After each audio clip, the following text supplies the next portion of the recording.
vent water heater. A little basement area. All the rain. Sump pump failed. You can see the water line on the heater right there. Second one of these today, drowned out. We're gonna dry her out and get her running.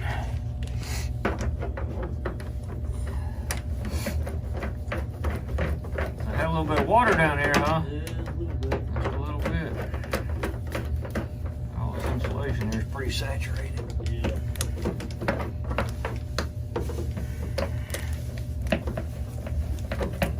Slow, wet, slow. Yep. Well, y'all are definitely not the only ones with this problem.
What's going on is the direct vent.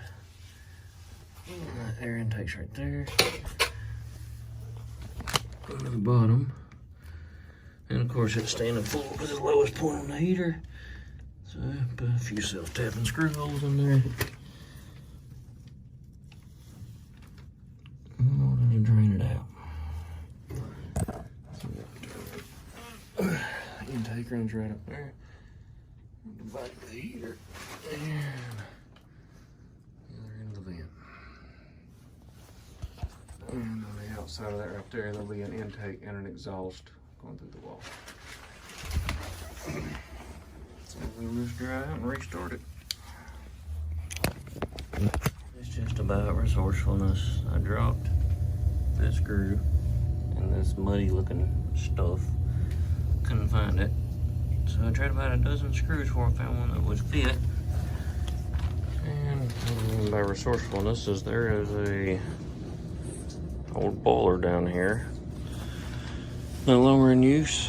And I thought it was a 32 thread screw, which is an electrical screw. And I finally found it in the old control. Back up and running. Got the self-tapping screws back in the intake. We're good to go.